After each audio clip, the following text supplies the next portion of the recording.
There's an interesting dynamic going on where this former Republican congressman and someone who served as an advisor to the January 6th committee is coming out with a book and doing an interview with 60 Minutes to talk about what he saw, heard, and witnessed being a part of this January 6th committee process, being an advisor.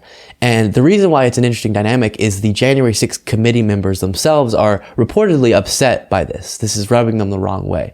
And it makes sense because they're all kind of in on a very of public interest type moment. And so they could all be putting out their book right now and doing their big interviews, revealing previously unreported details.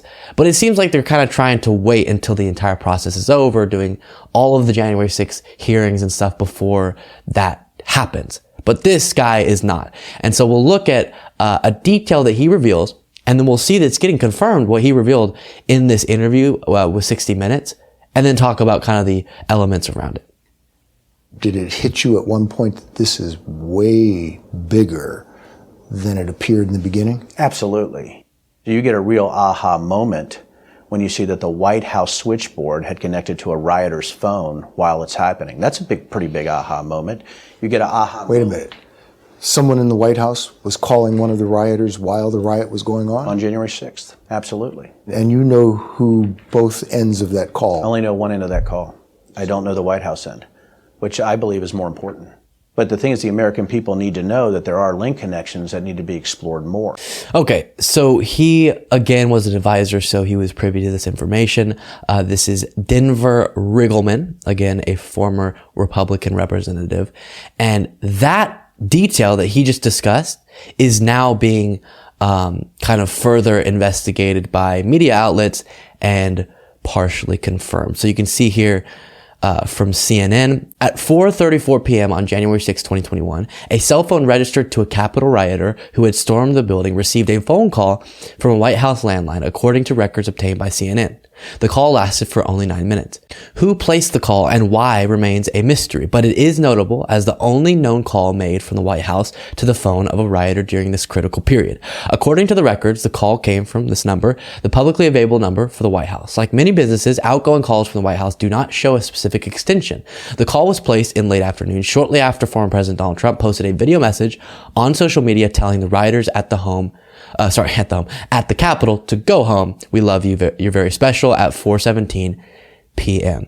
It's unclear what, if any, connection exists between the White House and the rioter, including whether the call was made by mistake or whether the call went to voicemail. But they note that Denver Riggleman, the guy we just saw, was the one who broke this first. And then the identity has now been confirmed. It belonged to a 26-year-old Trump supporter from Brooklyn, New York, named Anton Lunick, who traveled to Washington, D.C. the night before January 6th with two friends, and obviously was a part of the riot. So very, very, very concerning that a rioter received a phone call from the White House while he was rioting. Again, this was kind of in the big climax of that moment where Trump's now asking them finally to go home. And that's when he receives this call from the White House. 9 seconds, obviously a short call. They don't even know if it connected, but just the fact that the call happened is deeply fascinating. So again, another interesting element of this is that is good to know. That is fascinating.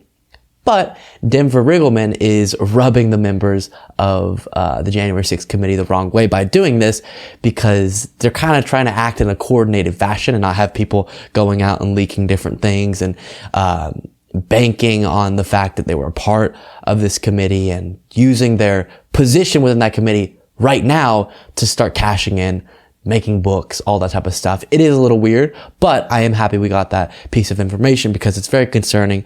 Hopefully this individual will be questioned and will be looked into so that we can see who called him, why did they call him, and was there some sort of coordination there, because that would be huge to have confirmation about. Thank you so much for watching. If you want to support what I do as well as get access to the full show, all of the stories hours before any of the clips are uploaded to YouTube, plus a weekly bonus show, you can go to patreon.com/Luke Beasley. That's patreon.com/Luke Beasley.